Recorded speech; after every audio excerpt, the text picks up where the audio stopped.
Hello guys, welcome to concept decoder.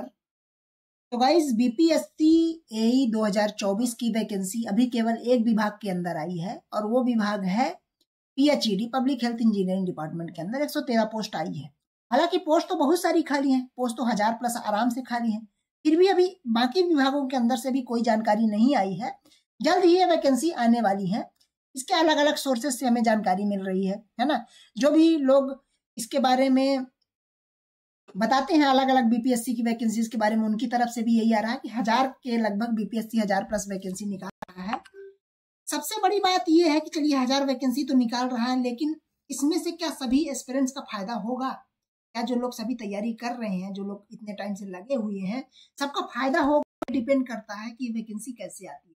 मतलब vacancy अलग अलग आती है, मतलब अलग अलग डिपार्टमेंट की अलग अलग अगर आएगी तो फिर उतना ज्यादा फायदा नहीं होगा जितना कि मैक्सिमम होना चाहिए, है ना। अगर अलग अलग वैकेंसी आएगी तो ये रहेगा सभी में अलग अलग सभी लोग एग्जाम देंगे और फिर कहीं ना कहीं जिनके पास थोड़ा एज है उनको थोड़ा ज्यादा वेटेज मिलेगा, है ना। देखिए, कॉन्सेप्ट डिकोडर पूरी तरह से डेडिकेटेड है बीपीएससी एई के लिए। आप जो कहोगे वो करने के लिए हम तैयार हैं, ऑलरेडी कर ही रहे हैं। फिर चाहे वो फिजिकल प्रोटेस्ट हो और चाहे डिजिटल। जब जब एस्पिरेंट्स ने, स्टूडेंट्स ने कहा है कि हमें इतने तारीख को ये करना है, हम ऑलरेडी हमेशा तैयार हैं। पीयूष सर तैयार हैं, टीम के साथ पूरी तैयार हैं, बशर्ते कि आप लोग अपनी यूनिटी बनाइए। हमने आप लोगों को एक ग्रुप बना के दे दिया, है ना। ग्रुप के अंदर एक बीपीएससी फाइट नाम का ग्रुप है, बीपीएससी फाइट, है ना। उसके अंदर 1000 लोग हैं, लेकिन उन 1000 लोगों में से भी जब देखा गया कि प्रोएक्टिव कितने लोग हैं, इसमें से पता है आपको, निकल के हैरानी होगी, प्रोएक्टिव का एक अलग से ग्रुप बनाया गया तो उसमें से केवल 40 लोग निकल के आए। और इन 40 लोगों के प्रोएक्टिव में से भी जब कहा जाता है कि आप कल आ सकते हो तो इसमें से पता कितने निकल के आते हैं? 4 या 5। इस तरह की एकता में, इस तरह की अखंडता में आप क्या उम्मीद करते हो? कितना उम्मीद करते हो आप? खैर, ये आप सोचिए, थोड़ा सोचिए, समझिए और देखिए। देखिए, कुछ भी पाने के लिए ना घर बैठे से सब कुछ नहीं मिल जाता, समझ रहे हैं ना। लड़ाई लड़नी पड़ती है। और आप लोग अगर कुछ भी नहीं करोगे, इस तरह से अपना हिम्मत नहीं दिखाओगे, इस तरह घर में बैठे रहोगे तो क्या ही कर लोगे आप घर में बैठ करके? पड़े रहो घर में बैठे, तैयारी करते रहो आप। जब अपने स्टेट की आप जॉब नहीं ले सकते, इतनी बढ़िया गैजेटेड पोस्ट बीपीएससी एई की, जहां इतनी सारी वैकेंसीज निकल रही हैं, वहां अगर कोई दूसरा आपका फायदा उठा के ले जा रहा है, दूसरा फायदा उठा के ले जा रहा है, मतलब ये है कि जो लोग तैयारी नहीं कर रहे हैं, जो आपसे कम पढ़े हुए हैं, फिर भी अगर वो आपसे वैकेंसी उठा के ले जा रहे हैं, कहीं ना कहीं इसमें आपकी बहुत बड़ा फॉल्ट है। आपकी अंदर एकता की, आपके अंदर यूनिटी की कमी है, तभी तो आप लोग नहीं कर पा रहे हो। हम बार बार आपसे यही रिक्वेस्ट करते हैं कि अभी वैकेंसी बहुत सारी है, अभी आ भी रही है। जैसे देखिए, ये सर्कुलर है इसका पंचायती राज का। यहाँ देखिए साफ साफ लिखा 252 पद अभी सृजित किए गए हैं, है ना। और इन 52 पदों को इनको भी भरा ही जाएगा, है ना। ये असिस्टेंट सहायक अभियंता के हैं, अभी इनकी वैकेंसी आएगी, है ना। देखिए, सबसे पहले कॉन्सेप्ट डिकोडर लगभग 7-8 महीने, 9-10 महीने पहले से आवाज उठा रहा है ना। पहले इसमें देखिए 2300 वैकेंसी का दिखाया गया था, ठीक है ना। फिर भी 1000, 1200, 1500 तो खाली हैं, इसमें कोई दो राय की बात नहीं है। और भी देखिए, और भी बाकी लोग जो कि बीपीएससी से जुड़े हुए हैं, जैसे एक ये प्रिंस विकास जी हैं, ये भी थोड़ा सा बताते रहते हैं, इनके पास जो भी जानकारी आती रहती है। तो इन्होंने भी बताया कि असिस्टेंट इंजीनियर की बहाली आ रही है, 100% कुछ अन्य भी पोस्ट हो सकती है, लगभग 1000 या 1000 प्लस, जिसमें से सिविल की सबसे ज्यादा, मैकेनिकल की उसके बाद रहेगी, है ना। तो सभी लोग कहीं ना कहीं इसके बारे में बता रहे हैं। आप लोग इसके लिए कितना सजग हैं, ये डिसाइड करेगा कि आप लोग की यूनिटी कितनी है, कितना आप लोग यूनाइट हो रहे हैं। देखिए, यूनाइट होइए, बिना यूनाइट होइए आप कुछ नहीं कर पाएंगे, ज्यादा नहीं कर पाएंगे। यूनिटी दिखाइए। फिर हम देखिए एक दिन फिर से कुछ इसमें लॉन्च करेंगे, कैंपेन लॉन्च करेंगे, या फिजिकली जाएंगे तो उसमें नंबर्स आप दिखाइए। अगर नंबर्स देखिए नहीं दिखाएंगे तो कुछ ज्यादा नहीं होने वाला है, ठीक है ना। दूसरी बात यह है कि बहुत सारे लोग डिमोटिवेटेड हैं कि सर तैयारी करें ना करें, क्या करें। फिर कट ऑफ वगैरह भी देखते हैं। चलिए थोड़ा सा कट ऑफ पे डिस्कस कर लेते हैं। अगर मैं आपको डायरेक्टली थोड़ा कट ऑफ दिखा दूं, ये देखिए कट ऑफ को देख लीजिए। ये 119 का है, जो कि ये 2023 में इसका रिजल्ट निकला है ना। क्योंकि पहले बीपीएससी बहुत ढिलाई करता था, यहाँ देखिए अनरिजर्व का कट ऑफ गया 53.35, अनरिजर्व फीमेल का गया था 45, ईडब्ल्यूएस का गया था 50, ईडब्ल्यूएस फीमेल का गया था 26, एससी का गया था 50, एससी फीमेल का गया था 39। ये आउट ऑफ 100 में बात हो रही है, ये परसेंटेज में बात हो रही है, ठीक है ना। एसटी का गया था 49, ठीक है ना, ये कट ऑफ की बात है। और देखिए 319 का, इसमें थोड़ा ज्यादा, इसमें देखिए कम पोस्ट थी, अलग अलग जैसे विभाग को होते हैं ना, इसमें थोड़ा कम पोस्ट थी। इसमें देखिए कितना गया था, जब कम पोस्ट रहती है तो कट ऑफ थोड़ा ज्यादा जाता है। देखिए यहाँ अनरिजर्व का 60 गया, वहां 53 गया था, अनरिजर्व फीमेल का यहाँ 54 गया, वहां 45 गया था, है ना। ईडब्ल्यूएस का 58 गया था, वहां 50 गया था, ईडब्ल्यूएस फीमेल का यहाँ 45 गया है, किसी का 59 गया है। तो कहीं ना कहीं आप देखिए जब वैकेंसी कम रहती है, देखिए क्या था, यहाँ केवल 18 थी, तो ऑब्वियस सी बात है कट ऑफ ज्यादा चली जाती है ना। और जब वैकेंसी ज्यादा रहती है तो कट ऑफ कम जाती है। वैकेंसी क्या है कि अगर ज्यादा रहेगी, है ना, एक डिपार्टमेंट में अगर 200 से ऊपर, 250 से ऊपर वैकेंसी आ रही है, और ये वैकेंसी अगर कंबाइंड हो जाए तब तो सोने पे सुहागा हो जाए, तब कट ऑफ बहुत डाउन हो जाएगी, कट ऑफ इतनी ज्यादा जाएगी ही नहीं। बशर्ते कि इसमें आप लोग लगिए, मैं आप लोगों से हाथ जोड़ के विनती करता हूँ कि आप लोग लगिए अपने लिए, अपने बिहार वालों के लिए, बिहार के इंजीनियर्स के लिए आप लोगों को ये करना पड़ेगा। सारे मतभेद भुला करके सबको एक साथ आना पड़ेगा, तभी आप लोग कुछ कर पाइएगा, समझ रहे हैं ना। ये देखिए सबके कट ऑफ्स हैं, ये कहीं ना कहीं ये सारे कट ऑफ्स हैं। अब इन कट ऑफ्स के बारे में डिस्कस कर लिया मैंने। अब इसमें ये है कि देखिए तैयारी आप करेंगे, है ना, अच्छी तैयारी करेंगे तो निश्चित तौर पे आपका सिलेक्शन होगा, बशर्ते कि यहाँ आपके 2 सब्जेक्ट बहुत अच्छे होने चाहिए। 2 सब्जेक्ट का मतलब एक होता है जनरल इंजीनियरिंग और दूसरा है जनरल स्टडीज। ये दोनों सब्जेक्ट क्या है, कहीं ना कहीं जो कमजोर नब्ज वाले हैं, जो मतलब दुखती नब्ज है, ये कहीं ना कहीं सब लोगों की यही है ना। क्योंकि टेक्निकल कहीं ना कहीं लोग पढ़ते ही रहते हैं, टेक्निकल सबका कहीं ना कहीं तो कुछ ठीक ठाक होता है। तो जिनका टेक्निकल भी अच्छा नहीं है, हालांकि मैं इस वीडियो में डिटेल में बताने वाला हूँ टेक्निकल के अंदर क्या है, नॉन टेक्निकल के अंदर क्या है। तो जीएस इसको तो आपको डिटेल में करना ही है ना, खासकर टेक्निकल को भी करना है। अब जैसे थोड़ा सिलेबस के अकॉर्डिंग हम देख लेते हैं, फिर उसके अकॉर्डिंग हम चलते हैं। देखिए सिलेबस में देखिए आपको पता है 6 पेपर्स होने हैं। 6 पेपर्स के अंदर आपका जो 2 पेपर्स रहेंगे स्टार्टिंग के 1-1 घंटे के रहेंगे, सभी 1-1 घंटे के पेपर रहेंगे, ये ध्यान रखिएगा। तो जो 2 पेपर्स रहेंगे 100 नंबर के, ये केवल और केवल क्वालिफाइंग मार्क्स रहेंगे, क्वालिफाइंग नेचर, है ना, मतलब कि आप क्वालिफाई कर लो, मतलब 30-35 नंबर पा जाओ, आपको फिर कोई दिक्कत नहीं, इनका नंबर कहीं जुड़ेगा भी नहीं। जो मेन आपका काउंटिंग होगा ना, वो 4 पेपर्स रहेंगे। 4 पेपर्स में कौन कौन से रहेंगे, general studies, general engineering, civil, paper 1 और पेपर 2, ये दोनों रहेंगे। अब देखिए जनरल इंजीनियरिंग, जनरल स्टडीज, ये जो 100 नंबर के रहेंगे ना, ये 200 नंबर ही आपका 400 नंबर में से ये 200 नंबर डिसाइडिंग फैक्टर बनेगा, है ना। इनके लिए आपको लग के तैयारी करनी है। चलिए सबसे पहले मैं टेक्निकल की बात कर लेता हूँ। हमारी कॉन्सेप्ट डिकॉर्डर की टीम ने क्या है, इसकी पूरी एनालिसिस करी है। जैसे आपको पता होगा कि कॉन्सेप्ट डिकॉर्डर पूरी तरह से बीपीएससी एआई में ही फोकस्ड है, फिर चाहे उसकी वैकेंसी को निकलवाने को लेकर रहा हो, फिर चाहे प्रोटेस्ट को लेकर रहा हो, और फिर चाहे अब तैयारी को लेकर रहा हो, सब में ही पूरी तरह से कॉन्सेप्ट डिकॉर्डर 100% पूरी तरह से इस एग्जाम में फोकस्ड है, ठीक है ना। तो देखिए स्ट्रेंथ ऑफ मटेरियल से अगर आप देखते हैं, ये अलग अलग है, जैसे 2022 और 2019 2 पेपर्स अभी हमारे पास आए हुए हैं, जो कि सिलेबस चेंज होने के, पैटर्न चेंज होने के बाद के 2 पेपर्स हैं। इनका हमने एनालिसिस किया है। एनालिसिस के अंदर देखिए सोम में आपके 8 क्वेश्चंस और 2019 में 5 क्वेश्चंस पूछे गए, टॉस में 6 क्वेश्चंस और 13 क्वेश्चंस, आरसीसी के अंदर अगर आप देखते हैं तो 12 क्वेश्चंस हैं और 12 क्वेश्चंस हैं और 10 क्वेश्चंस हैं, स्टील के अंदर 3 क्वेश्चंस है और 5 क्वेश्चंस हैं। सबसे ज्यादा जो पूछे जाते हैं आपके ये सॉइल मैकेनिक्स है, सॉइल मैकेनिक्स का अच्छा खासा वेटेज है। देखिए सीधे 18 और 17 क्वेश्चंस पूछे गए हैं। 18 क्वेश्चंस मतलब मायने रखते हैं, 18 से 20% वेटेज सीधे एक सब्जेक्ट का अगर है तो ये मायने रखता है। फ्लूइड से तो ज्यादा क्वेश्चन नहीं पूछे गए, 2 क्वेश्चन, 6 क्वेश्चन, सर्वे से भी नहीं पूछे गए हैं।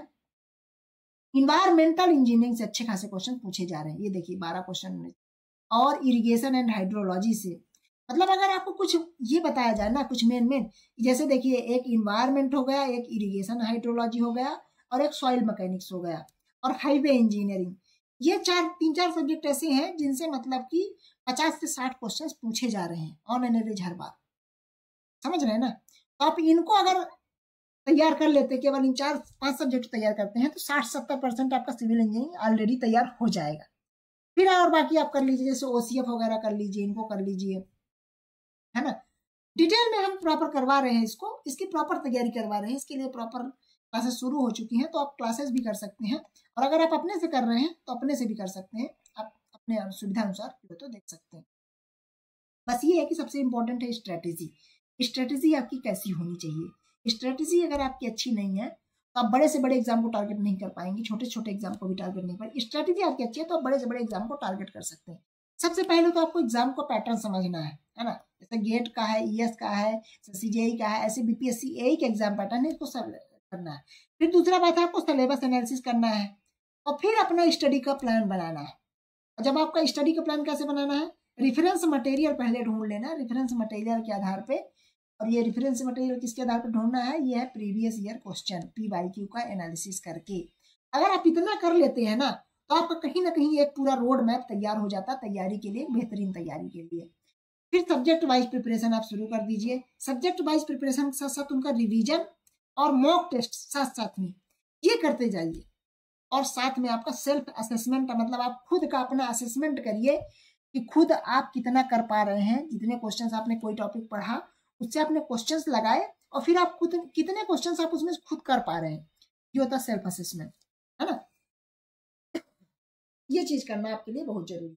अब जैसे थोड़ा सा मैं आपको सिलेबस पे ले चलता हूँ। जनरल इंग्लिश है, बेसिक इंग्लिश है ना, इसमें कोई ज्यादा करने की 20-25 घंटे में हम ऑलरेडी इसको करवा दे रहे हैं। जनरल हिंदी, इसमें कोई खास देखने की जरूरत नहीं। जनरल स्टडीज है, इसके अंदर थोड़ा आपको देखना है। देखिए जनरल स्टडीज के अंदर आपका अलग अलग पोर्शन है, इसके लिए मिथिलेश सर ऑलरेडी एनालिसिस कर रहे हैं। देखिए जनरल स्टडीज के अंदर आपका 3 सेक्शन है। एक तो हो गया साइंस, साइंस के अंदर फिजिक्स, केमिस्ट्री और थोड़ा थोड़ा बायोलॉजी है, मेन फिजिक्स केमिस्ट्री आ रहा है। साइंस के बाद आका जो आपका जीके वाला पोर्शन आता है, इसमें स्टैटिक भी आ रहा है और करंट अफेयर्स भी आ रहा है, दोनों आ रहे हैं। स्टैटिक वाला जो पोर्शन आ रहा है उसमें बिहार का थोड़ा बहुत आ रहा है, बाकी नेशनल लेवल का भी आ रहा है। और करंट अफेयर्स तो देखिए बिहार, नेशनल, इंटरनेशनल हर जगह से आ रहे हैं, है ना। फिर यहाँ देखिए अलग अलग जैसे अवार्ड्स के बारे में पूछा जा रहा है, ऑनर्स के बारे में, करेंसीज के बारे में, कैपिटल्स के बारे में, ज्योग्राफी का थोड़ा बहुत पूछा जा रहा है। तो कुल मिलाकर ओवरऑल जो 50 क्वेश्चन बनते हैं, इसका प्रॉपर हमने एकदम एक एक क्वेश्चंस का प्रॉपर एनालाइज करके दिया आप लोगों को। आप जाके हमारे यूट्यूब चैनल पे देख सकते हैं। मिथिलेश सर ने इसको प्रॉपर एकदम बारीकी से एकदम एक एक क्वेश्चंस का एनालाइज किया, किस टाइप से क्वेश्चंस BPSC यही में पेपर 3 में पूछा जा रहा है, ठीक है ना। तो आप वहां जाके देख सकते हैं।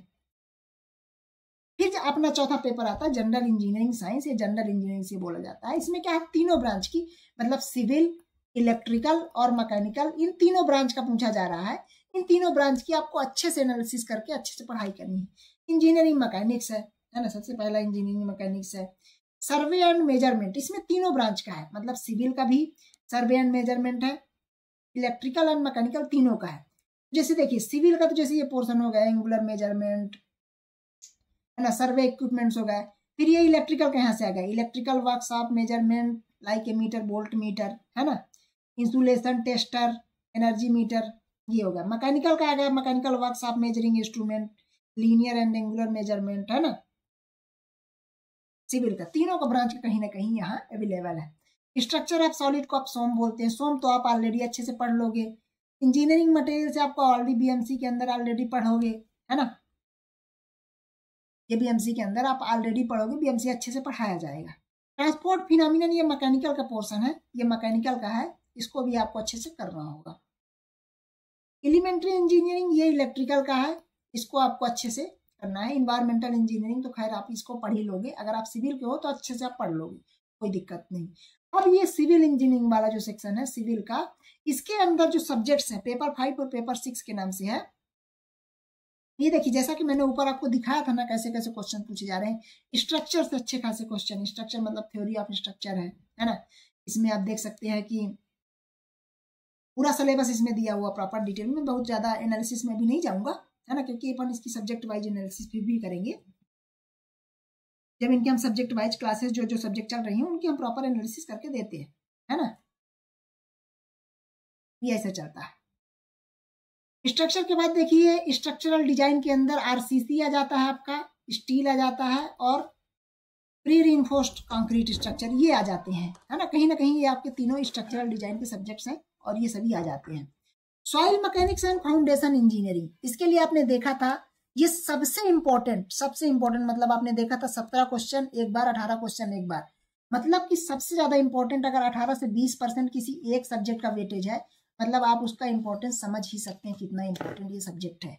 इसको तो एकदम अच्छे से कर लेना है, एक एक टॉपिक को प्रॉपर वे में, इनके सारे एमसीक्यू के साथ साथ सारे टॉपिक्स कॉन्सेप्चुअली, कोई क्वेश्चंस इसमें देखिए ज्यादातर क्वेश्चंस क्या है कॉन्सेप्चुअली बन जाते हैं, है ना, मतलब कोई कॉन्सेप्ट है उसके अंदर से कोई क्वेश्चन बन गया, है ना। इन चीजों को आपको डिटेल में देखना है। ये वाला भी बहुत ज्यादा इंपॉर्टेंट है, hydrology and water resource irrigation engineering इसके अंदर आ जाता है ना। तो ये इरिगेशन को भी आपको अच्छे से पढ़ना है, आपको ध्यान रखना है, मैंने बताया था स्टार्टिंग में कौन कौन से सब्जेक्ट ज्यादा इंपॉर्टेंट है। वाटर सिस्टम फ्लो डिस्क्रिप्शन ये पढ़ लेना है।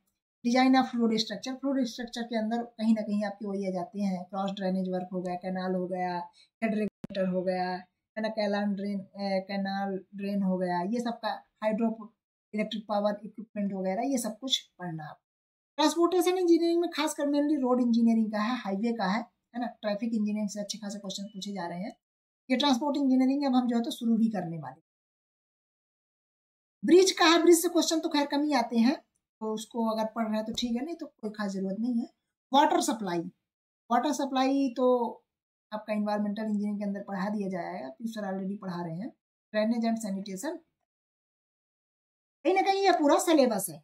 अब इस पूरे सिलेबस को करने के लिए आपको जैसा कि मैंने बताया है ना, कि आप क्या करिए, सबसे पहले आप प्रीवियस ईयर पेपर का एनालाइज कर लीजिए। प्रीवियस ईयर पेपर को एनालिसिस करने के बाद आप देखिए कौन से सब्जेक्ट्स का, हालांकि एनालिसिस करके तो हमने ऑलरेडी बता दिया इस सब्जेक्ट का इतना वेटेज है, मैंने ये भी बता दिया आपको 5 से 6 सब्जेक्ट अगर आप अच्छे से कर लेते हैं तो आप मोर देन 70% स्कोर कर सकते हैं, कोई दिक्कत नहीं है ना। लेकिन हाँ, आपको क्या है कि बीपीएससी ए के क्वेश्चंस के अकॉर्डिंग ही लेके चलना है, उसी के अकॉर्डिंग चलना है। तो उसके लिए आपको क्या करना होगा, आप प्रॉपर वे में पहले, जब जितनी बढ़िया एनालिसिस रहेगी ना उतना बढ़िया आप इसमें स्कोर कर सकते हैं, कोई ऐसी बात ही नहीं। कॉन्सेप्ट डिकोडर की टीम पूरी तरह से, जैसे आपको पता बीपीएससी में ही लगी है, बीपीएससी ए में लगी है, तो हमारी पूरी टीम इसके लिए कंटेंट जो तैयार किया है और ऑलरेडी लगी हुई तैयार कर रही है, उसको हम एक बैच के माध्यम से दे रहे हैं, पूरा कंप्लीट कंटेंट आपको। लक्ष्य बैच, आपका जो लक्ष्य है आप अपने लक्ष्य को हासिल बिल्कुल कीजिए हमारे लक्ष्य बैच के साथ जुड़ करके। यहाँ देखिए आपको कंप्लीट सभी पेपर्स के लिए 1, 2, 3, 4, 5 एंड 6 कंप्लीट सारा कुछ एक ही जगह पे एकदम focused, dedicated and consolidated content आपको प्रोवाइड किया जा रहा है। वीडियो लेक्चर्स आपको मिलते हैं, पीडीएफ नोट्स, प्रैक्टिस सेशन और टेस्ट 3 सब कुछ एक ही जगह। आपको फिर बाहर जाकर कहीं कोई दूसरा कंटेंट देखने की जरूरत ही नहीं है। बस हाँ ये है कि आप लग जाइए।